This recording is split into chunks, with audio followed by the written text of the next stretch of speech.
17104.com. Welcome, my brothers and sisters, to the Richard James Show on 17104, The Voice. Greetings and salutations. Welcome, my friends, my family, the broader community, to the Richard James Show. I tell folks I'm 6 feet up instead of 6 feet down, and I got my feet on solid ground. I'm feeling good today. I'm thrilled. I'm happy, in a state of joy. Again, I'm presenting to you one of my daughters, a very important individual. More than just being my daughter, she is a prominent individual that has established a career in the fine arts within not only the Harrisburg community, but is known in the broader community in Pennsylvania and other parts of the country. Welcome, Maria Chow, to the Richard James Show. Hi, thanks, Dad. Thanks for having me. Well, hey, thanks for being here. We have to announce to my guests. First of all, I want to again reintroduce Maria James-Thiaw to my audience again. Even though you've met her several times, there's some folks that may have missed it. We want to talk about, first of all, who she is. And now there's a special event that is coming up within a couple of weeks that Maria will share with you. But the first thing we want to know exactly, who are we talking about? I mean, who is this young lady? I mean, why does Richard James keep over and over and over again want this young lady to be on his show and to share her artistry, to share her vision, to share her purpose in life? Why is that so important? It's not only important to Richard James, it is important to the world at large. And let me just say something just kind of briefly about Maria, and then we have a video that will give you a brief introduction to her. And let me, first of all, her educational career has been stupendous. She graduated from private school in terms of elementary school, middle school, and in high school. She graduated from Shippensburg University, bachelor's degree, master's degree, and then went to one of the most renowned educational institutions, particularly for art, in the country, which is Goddard. People know that name because that name is infamous. They went away for a while, but then they came back, and they came back strong. So if I haven't told it all, I'm gonna say, Maria, give us some information. And I understand you have a video also that will clarify some things about you and your history, because you also, since you got that education, you also put it to use. You can tell us some of the things that you've done, and it'd be appreciated. Thank you. Go right ahead. So, yeah, so I'm a Shippensburg University grad twice and a Goddard College graduate. I also spent some time at Rosemont as well. Rosemont College in Pennsylvania is a really great college. But that was quite the commute. So I started looking for low residency. I found Goddard, and it was the first low residency MFA program in creative writing, and also is in the top 10 in the entire country, and continually in the top 10. So I'm really proud to be a graduate of Goddard College. And I went back for my MFA because I was very passionate about poetry. I have been since I was a little kid. And so I was already a professor at the time when I went back, but I wanted to teach. I wasn't that interested in the corporate world. I really wanted to focus on my art. And that has been my mission for the last couple decades. So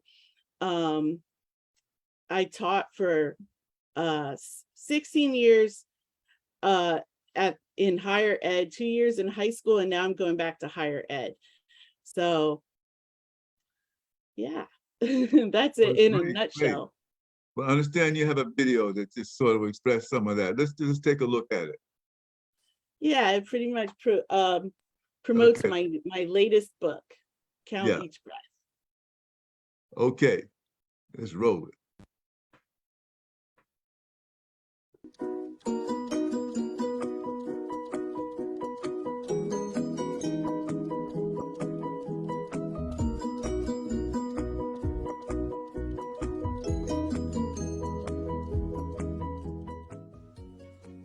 These days, I need accommodations to get in trouble.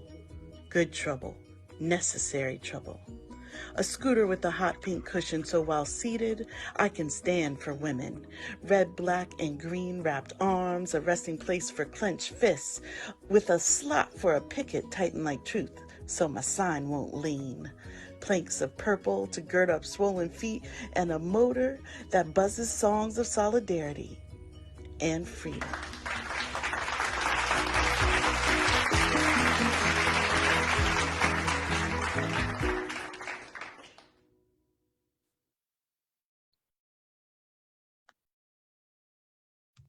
So tell us about this book signing and open house. Give us a little information on where it is and where it's going to take place and what it's all about.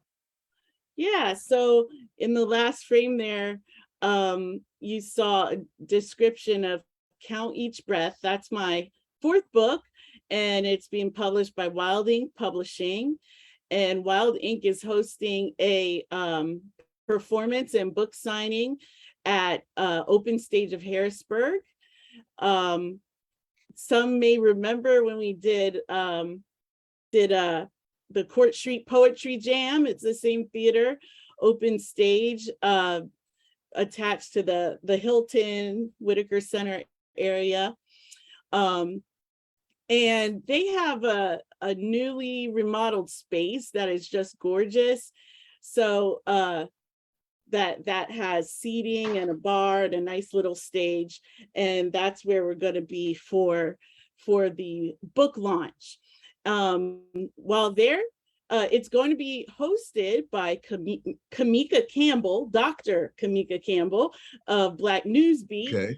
And I will entertain people with a poetry reading. And then we will do a book signing, and there'll be refreshments as well. Oh, okay. So the event, in order to reserve a seat at the event, yes, folks need to go to openstageofhbg.com to reserve their ticket. So so that you can definitely have a seat, because seating is limited. And also at the same time, I'll be broadcasting it on Facebook Live. So it's 7 p.m. that night, September 23rd. That's wonderful. We should have, well, we can get some video, and we can also put it on the Richard James show. So some of it. If I'm alive and well and not dwelling in hell, I will be there in an all hotel. That's great. Yeah, me and Mama plan to be there. So again, this is your what book? Fourth book? This is the 4th. Okay. And Yep. you but how many how many CDs do you have? You have at least how many CDs? One do you CD. have? One CD. One CD. So you have 4 books and 1 CD, and you continue to move forward. Yeah, you're very good and clear communication is becoming to be even more known within our community. And it's not so much just you're able to be articulate and be clear, it's what you have to say. I mean, what are you communicating? What are you saying? And so what we want to do is use this book, I'm not this program, to not only promote your book, but to hear some of your poetry. People can get a clear idea of who Maria James-Thiaw really is. Do you have some things with you that you can share with us today? Sure. So just to give folks a little background, Good. If I were to subtitle this book, I would say Count Each Breath is about chronic illness, pandemic, and the great awakening. So that is 2020 in a nutshell for me as a Black woman. We found out that Black and brown people were the most vulnerable to the COVID-19 pandemic. And those of us with chronic illnesses, even more so. And so that really fed into the poetry in this collection. So, and what you find as a person of color is healthcare disparities. Many of us have those stories that we can share. So the poem that I want to share for you, this first one, it's called Hysteria.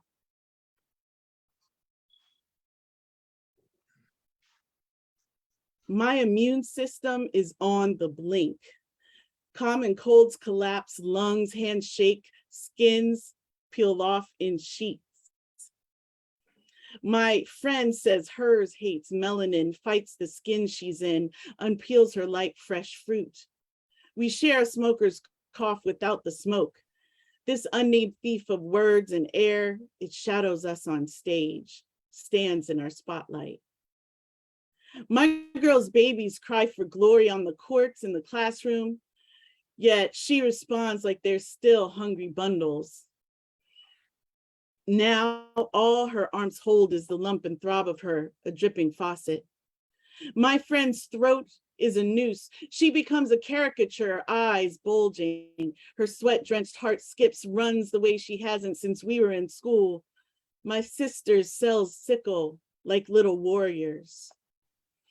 Blinded, dousing one another in friendly fire. What a wonder that woman whose cape is art and sword is song. She flies to fight injustice in the motherland. 40 is too fresh for a heart to fail, but fail it did. And she was 37. Am I the only one asking, why are sisters so sick? It was Rachel, the trailblazer, struck first in utero. She had thunderbolts under her skin. Pain laughed in the face of the morphine drip. Hershey Med's biggest brains were dim as date night, dumbfounded. Blinking replaced words, the swoosh of eyelashes, the creak of a furrowed brow, the deep groove of questions scratched into scalps, their silence deafening. I got 7 syndromes, said Rachel, almost proudly, like she'd beaten us at some game. 7 complete syndromes and a cancer that wrapped itself around her spinal cord like a little girl on a gymnast bar. My pregnant body wasn't offered a seat at her funeral. It was standing room only. Am I the only one asking why are sisters so sick? Extraordinary sisters with heavy world-changing words, innovative ideas, change the game dames, with fibroids claiming wombs, coughs stealing voices, sickling cells, minuteness, immunity. $900 monthly, fished from the pocket of underemployed Rachel. This is the cost of being descended from slaves in the land of the free. That was Hysteria. So that speaks to so many women of color dealing with chronic illnesses in our community. And if you're from Harrisburg area, you may recognize some of them. Tell me not in mournful numbers, life is but an empty dream. For the soul's not dead that slumbers, and it's not what all it seems. Life is earnest, life is real, and the grave is not its goal. Thus thou art, and thus returneth, was not spoken of the soul. Oh, that poem that just touched me deeply. Let us know the importance of life, but also the kinds of things that you have to go through, particularly when you're African American, and particularly when you're female. And the thing I love by a poem like that it reaches out and touches someone. It's real. You know, it's just not I am contaminated. Just not the haiku, not just different forms of poetry. It's a real story about real people. Yeah. And what they experience. Yeah, I tried to find a poetic way to describe what different individuals were dealing with and what so many are dealing with. For instance, those with autoimmune diseases, there are many described in that poem, thyroid disease and lupus, and another one that many African Americans go through is sickle cell, which a good friend of mine has. And for those that don't know, the cells, it's interesting, the idea of a sickle and that cells sickle, but this actually is something that our ancestors had in Africa that helped them fight against malaria. But now we're here and we don't have the malaria, we're fighting, and it like fights against us. So my friend had a heart attack at 37 years old because of sickle cell. And I recently saw a broadcast that showed that African Americans going to the ER because sickle cell is excruciating, are often turned away and treated like drug seekers because their pain, studies have shown 9 times out of 10, African Americans' pain is not believed.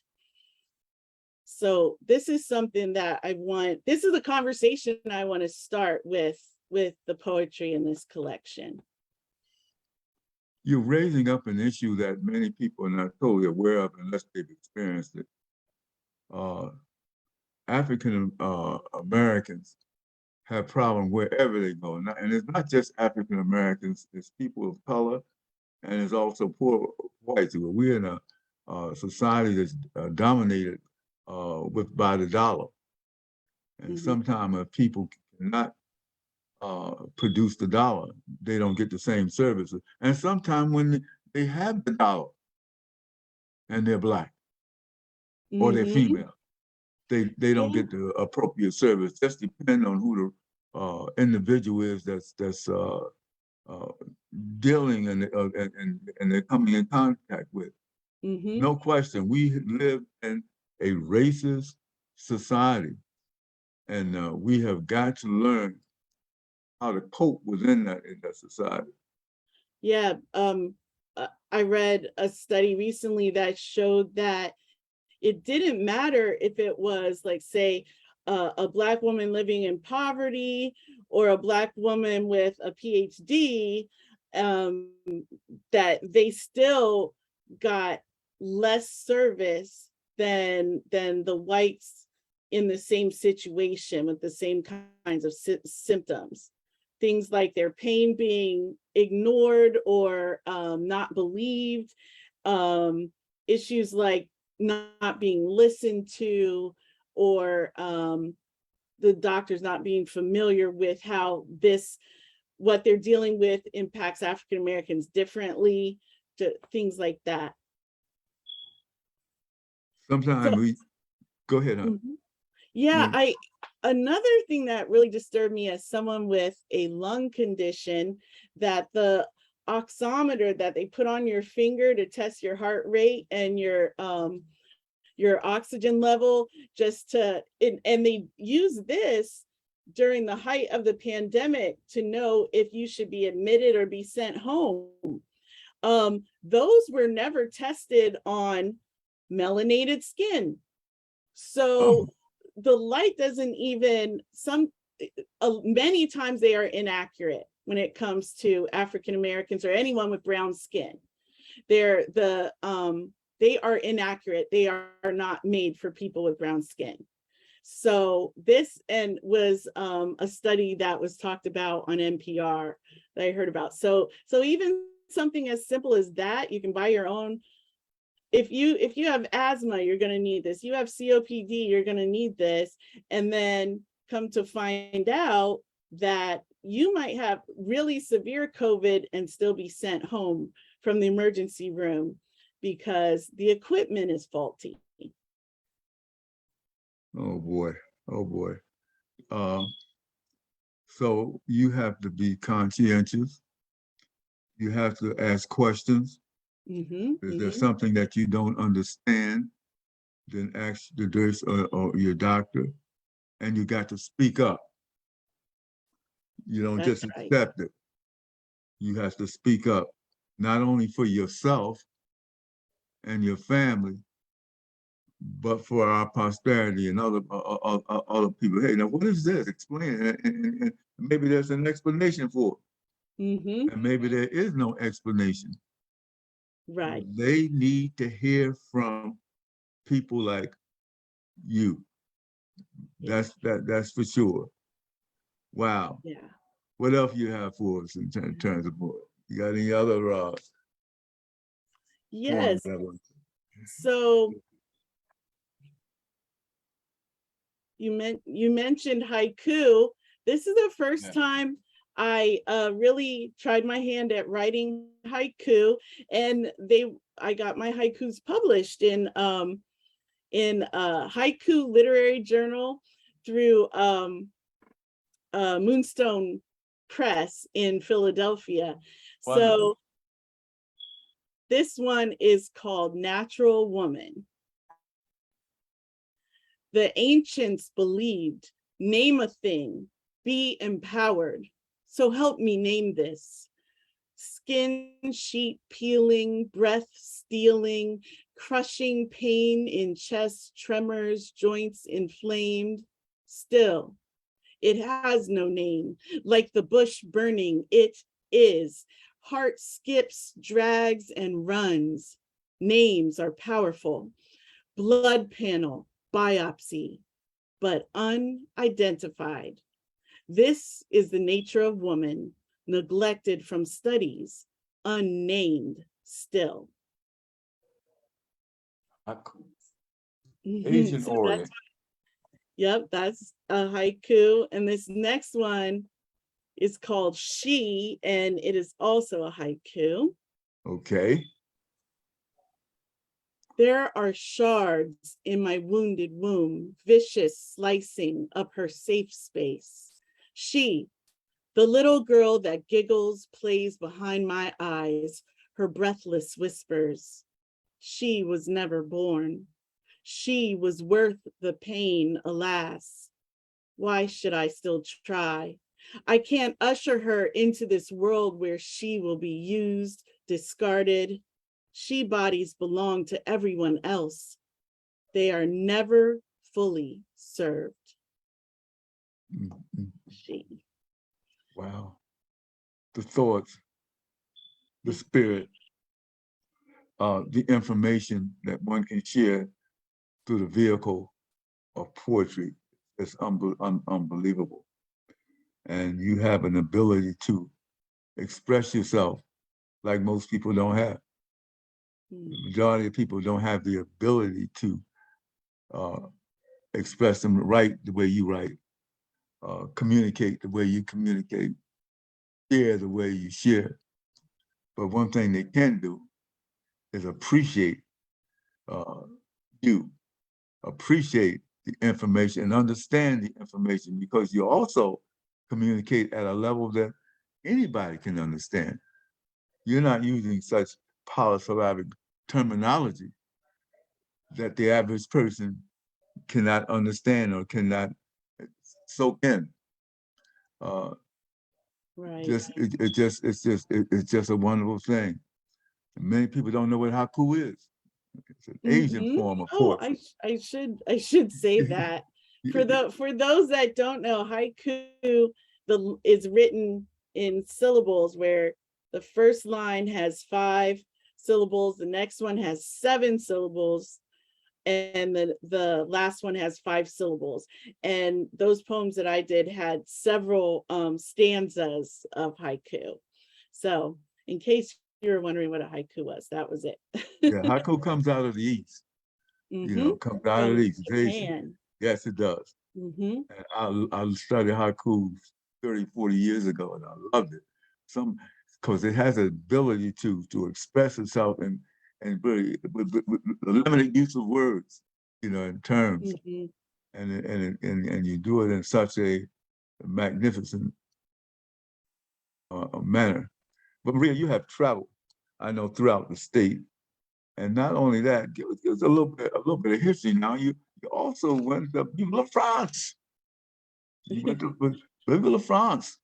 Yes. Tell us some of the places that you have read and expressed yourself. Yeah, and throughout the world, you've been. Every time I travel, I get a lot of information, a lot of inspiration of things to write about.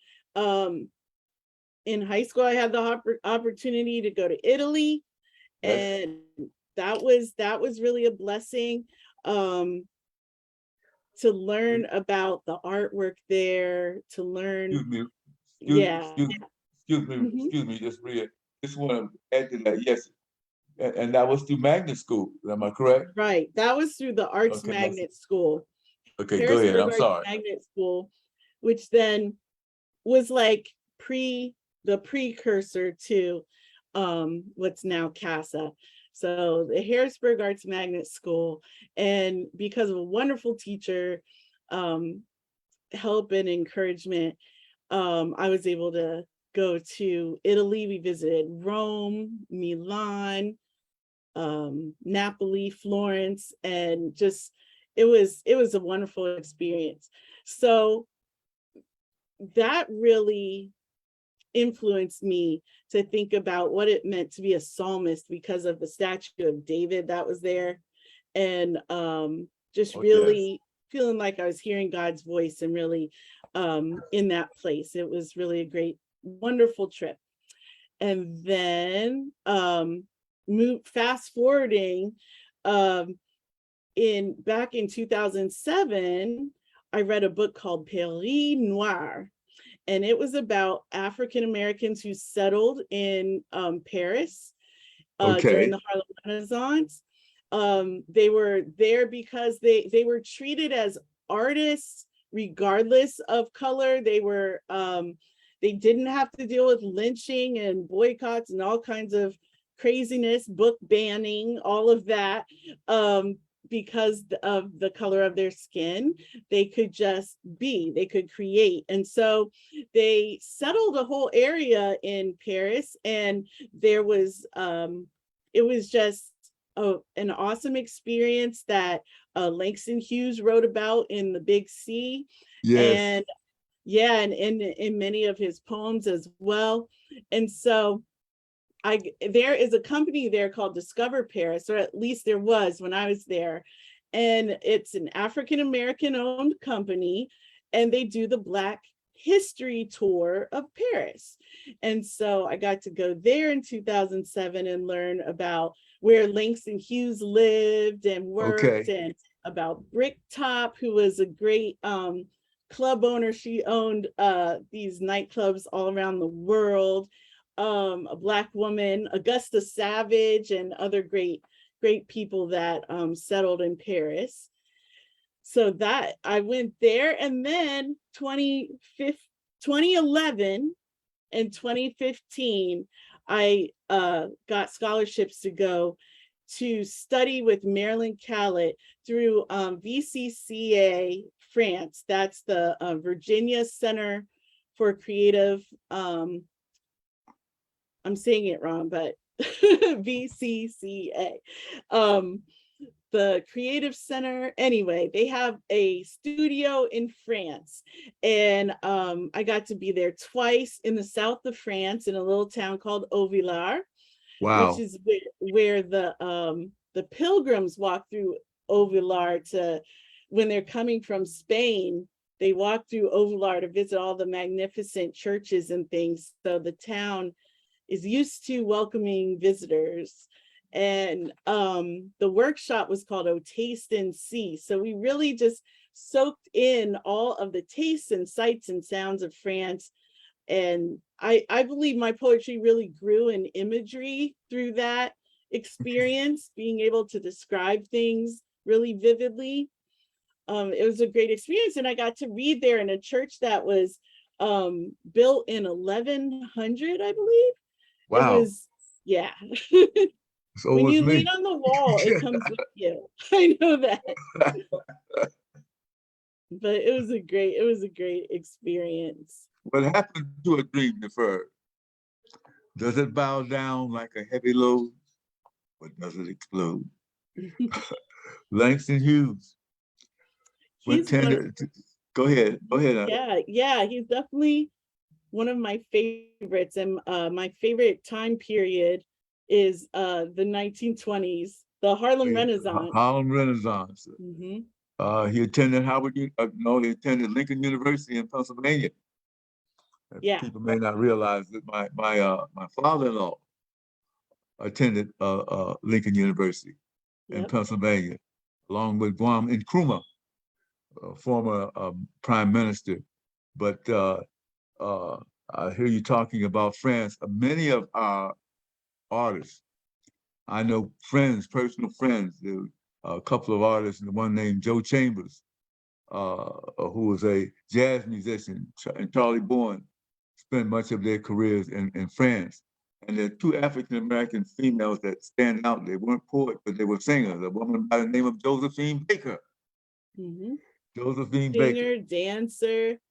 Yep. That's right. And then Tina Turner currently lives in France.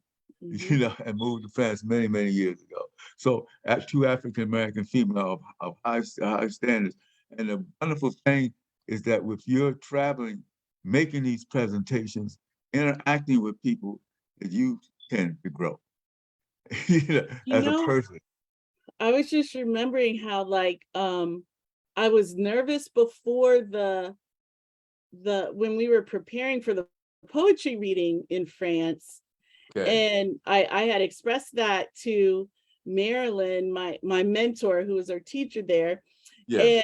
And she said, well, why don't you sing something? It's universal language. And I chose to sing something from Nina Simone. And she said, even if they don't know English, they know Nina. Thank you. Yeah.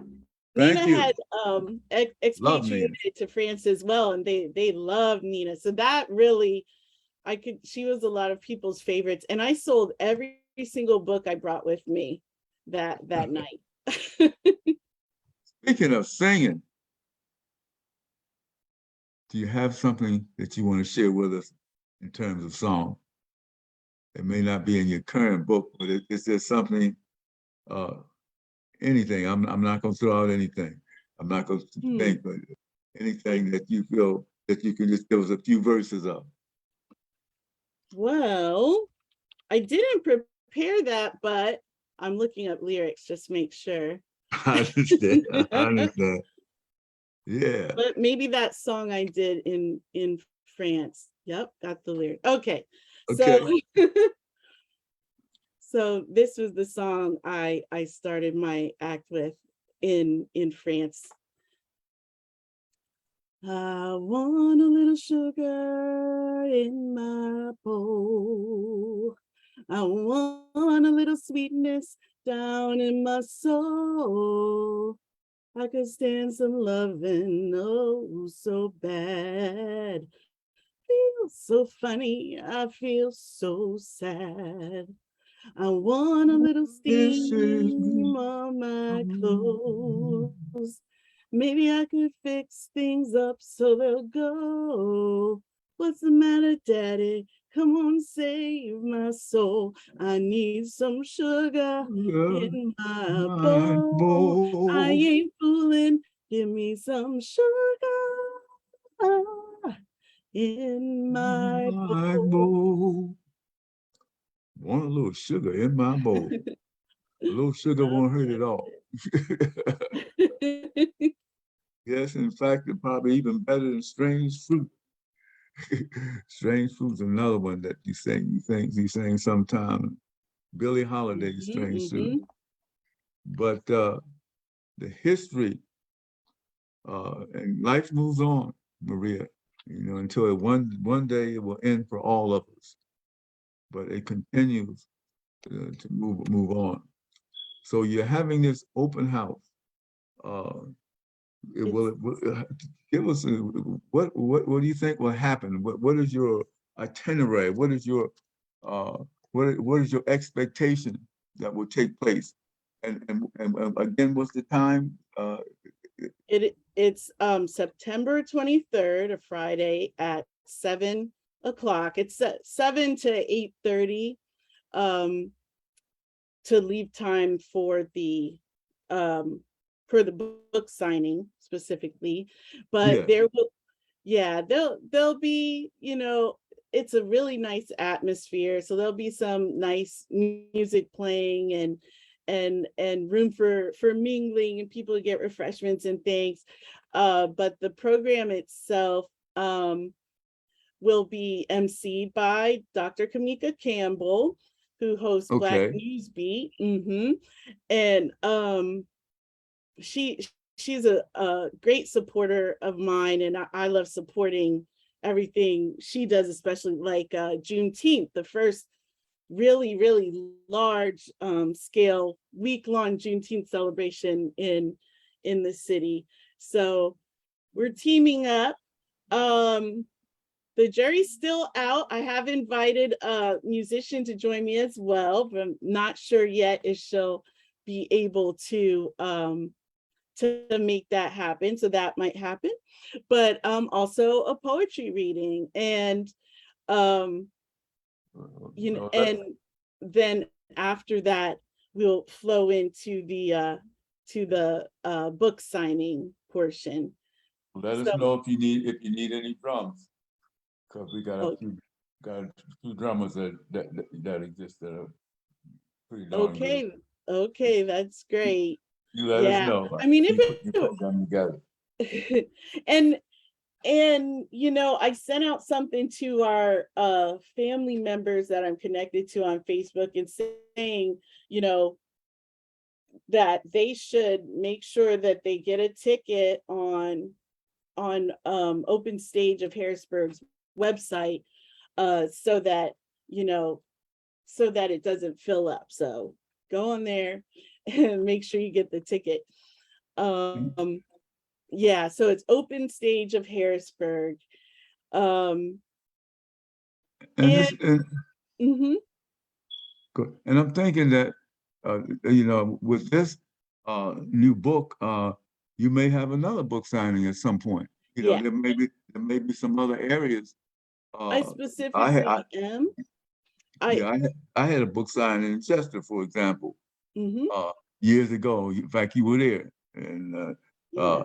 many years ago. So there are places where people really appreciate and enjoy, and plus you got a lot of family there.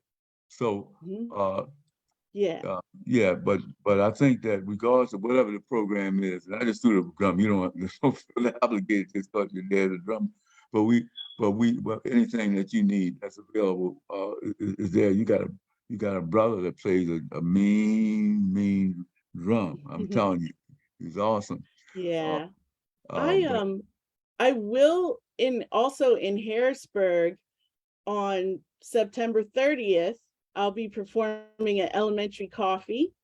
And then October 1st, I'll be doing a book signing at at the Midtown Scholar Bookstore. Oh, So those fantastic. So are you do two have other locations. events lined up. Good. Mhm. That's great. I Yeah, mean, and I'm open to traveling too.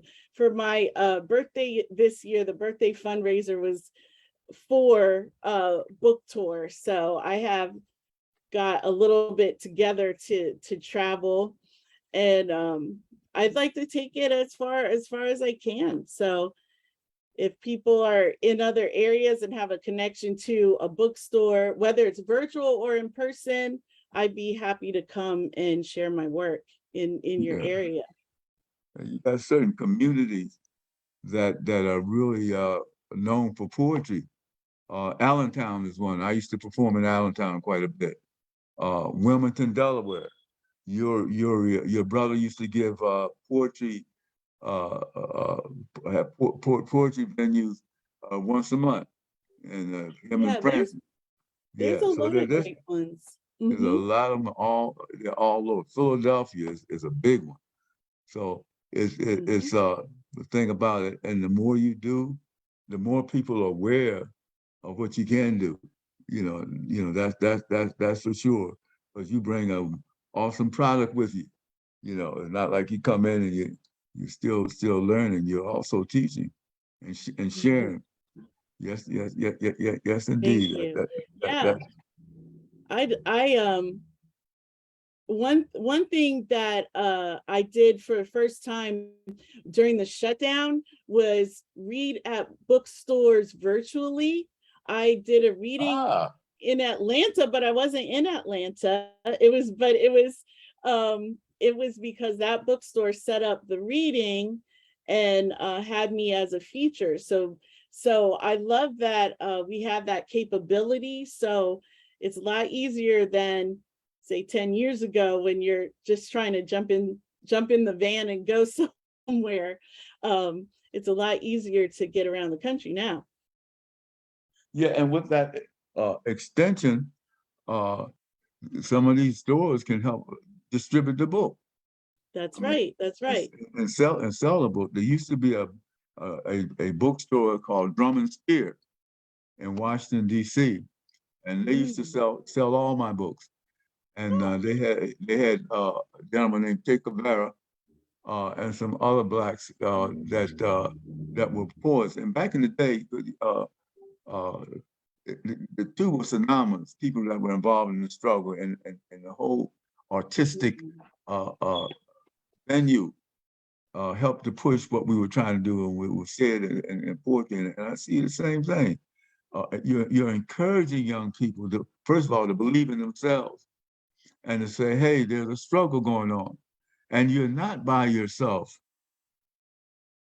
Right. There's a struggle going on and things are happening to you, but it's not just happening to you. Mm-hmm. Mm-hmm. Listen to this poet. Evidently, she's experienced some of the same things that you have experienced. So listen and learn. And that's the And maybe glory of give it. a voice to, like, for someone to be able to express what they've experienced, Yes, just to give them the words. Sometimes that's important. Um, absolutely. I have a poem here that I shared this on TikTok. A friend of mine runs it's a mental health TikTok page, and she had asked everyone how does a lot of people now are dealing with anxiety disorders, Yes. and asked people to express what anxiety felt like. So I shared this poem that I wrote about anxiety. This is anxiety totally through images, Mm. not concrete language. So this is called Voodoo Doll.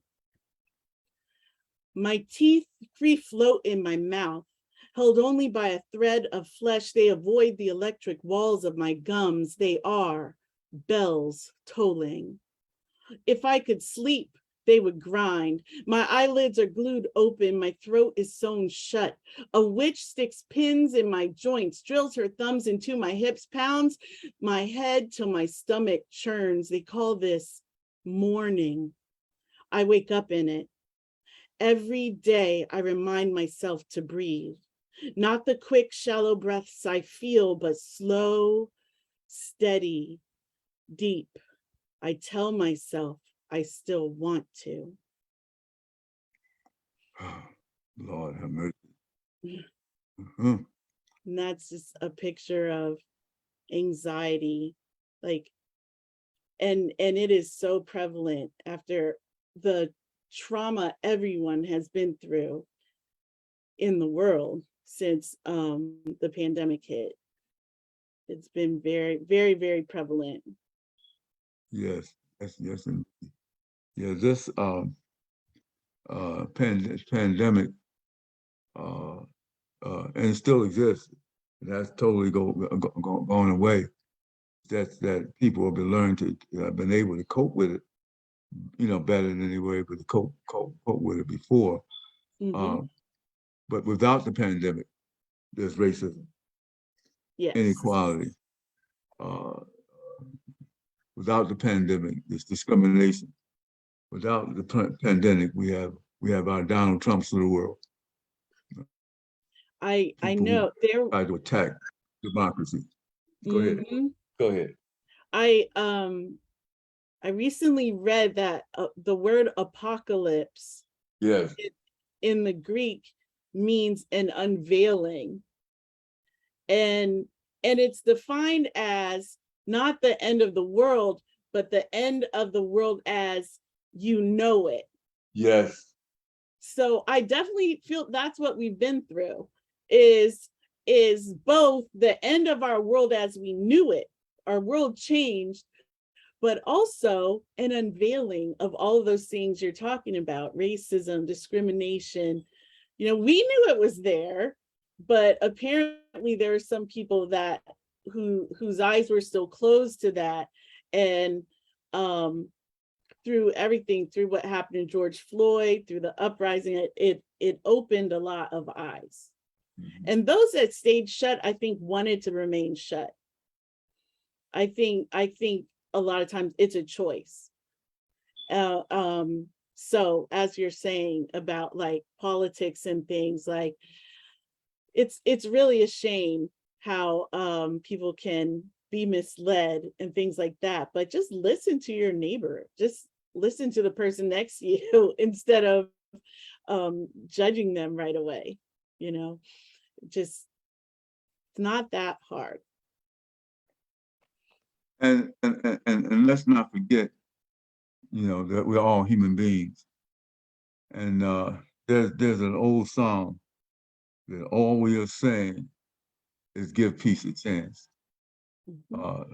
To learn how to love each other and come from, instead of basis of hate, but a basis of love. One sad thing is that when I look at our military, and we know hundreds and thousands of African Americans served in the military, and hundreds of thousands and millions of young, sometimes poor, white kids were the ones that were first drafted in the military. We need to love those people and help them. I'm down at Lebanon Valley supermarket, and I see veterans every day. That some of them who can barely function need help and support, and that's why, and given an opportunity, I'm hoping I can. Hey, by the way, I got to buy some of those books so I can begin to distribute some myself. Down there, and I'll be more than happy to do that. But there are people who need read the message that's there and that's clear, and pick up what you're saying and understand what you're saying. All people. All people. Black Lives Matter, that's a fact. Human lives matter. Asian, whites, blacks, all people. Culture is rich and it's informative, and I just love the sharing culture. When you lift up Japanese poetry, like how cool. That's really important. Mhm. Some Asians are experiencing discrimination now. I don't want to talk too much, but they're experiencing it and being attacked simply because they're Asian. It's just horrible. They getting blamed for everything. That's a Uh, fact. it's it's it's a way that people categorize as a way to protect themselves. So they categorize others instead of really um, thinking things through, and that's what causes a lot of problems. Um, I wrote a lot, like I talked about about chronic illness and the healthcare disparities, Yes. but then also about, the racial disparities and the things we went through during the shutdown, and then once with the protests and what happened to George Floyd. And I have a quote in the book that I really love from James Baldwin. He Okay. said, "To be a Negro in this country and to be relatively conscious is to be in a rage almost all of the time." Wow. God, God Mhm. gave Moses the rainbow sign. No more water, the fire next time. And I know we sometimes felt like we were going through the fire in 2020. That's for Yeah, sure. brilliant man. You know, uh, we have people like that The that have truth something very tellers. positive to say. Yeah. Yes, indeed. Yes, indeed. Yeah, Uh, uh, anything else? You got some more poetry? sure. This one is called Tara Rocks.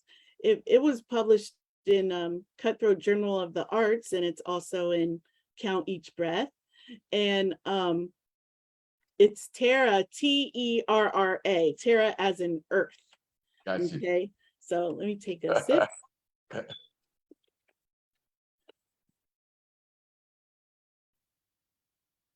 Tara rocks, moans, sheds breath heavy as her belly battered by birth pains.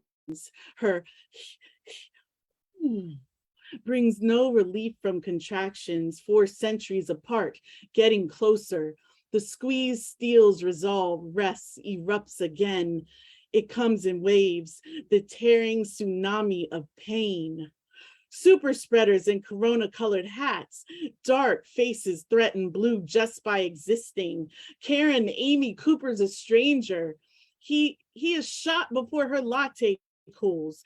Boogaloo bullies paint peaceful protesters into corners, distract, destroy, dilute the message. They call them terrorists for repeating his last words. I can't. Whoo, whoo. Breathe, Tara, breathe. The pains return. Down low, Mother Earth dilates like flesh. Like water, the bow breaks. Critical thinkers hear the cry, stay home, protect one another. Children hang rainbows in windows again, tie teddy bears to trees as wine glasses sing us to sleep. We hobby, we bake. Some are long haulers, some even survive, but I, one of the vulnerable ones, cradle my breath in African cloth so my face can protest from a distance with my mouth safely closed. Jesus, it's awesome. Thank Awesome. you. Yes, and yes, indeed. That clear message. You feel the pain, but the information and the sharing comes through. That we know when we listen to your poetry, we know that we're not alone in this world. That the pain that we feel and the suffering that we feel, that someone shares that, someone understands that, someone cares. That's that's what I feel and what I see and what you say. I'll tell you, where are we going with this? where are we going with this wonderful, wonderful poetry? What direction are we going, Maria? Where do you see yourself a couple of years from now? That's a great question. I definitely hope that this book could get national recognition, that I could get to places around the country. I definitely, the next Association of Writers and Writing Programs conference is in Seattle. So Ooh. I definitely hope to hit a stage in Seattle with my girl Ife Thomas. Love you. Hope we can do something out there. And just really want to get the word out. And now I really want to put my art as a central part of my life, not in the back burner, because I think it's really important. And so I'm writing plays.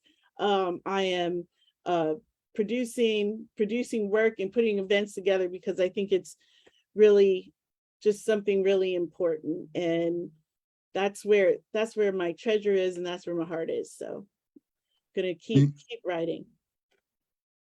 You see yourself performing in plays at some point? Yeah, if I can get a handle on some of the health issues, and yes. I'm working really hard at it, but sometimes some people that follow me know the air will just cut off, and then I can't keep going. I understand. And so, yeah, so if we can get a hold of that, then I would love to get back into plays, because acting is something I really enjoy. And I'm writing plays, so yes, acting in my own plays would be great too. So that would be fantastic. Yeah. But like you said, you're still writing, and other individuals or instruments for your words, for your spirits. We're getting down to the end of the show. And first of all, I want to thank you for existing. I want to thank you for being. Couldn't have done it without you. I help some. But we also want to thank that wonderful lady that I've been married to for 47 years, your sweet black mama. She has been very, very supportive and continue to be supportive of all the things that you do. Always try to encourage people when I come on the show to please come visit me down at 35 South 8th Street in Lebanon, Pennsylvania. I'm still selling African arts and artifacts, clothing, oils, and we need some support down there. We have giraffes that are 4 feet tall. Here's some of the pictures of African Paradise is the name of our business. And let me tell you, we cannot exist if people don't buy. If you're gonna stop by and say hi, at least try to buy. We got jewelry, we got things that start at 50 cents and then goes up to depending on what you purchase. But we're gonna treat you right.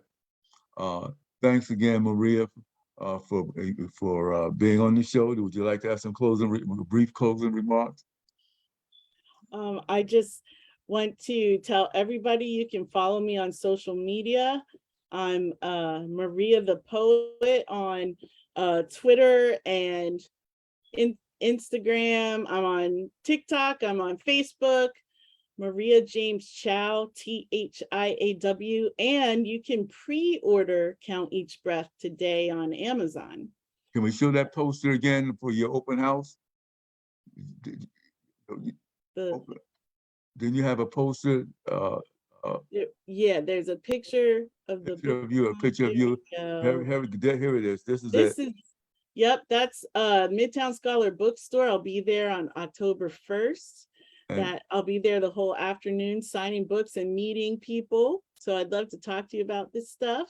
There's the book. There's me. Yeah. And remember, September, was that 23rd? September 23rd at 7 at Open Stage of Harrisburg. Get a ticket so we save a spot for you. All right. Yeah. And we will see your face in that place. This is Richard James signing off. Take care. Much love to you. Take care. And thank you so much for tuning in. So long.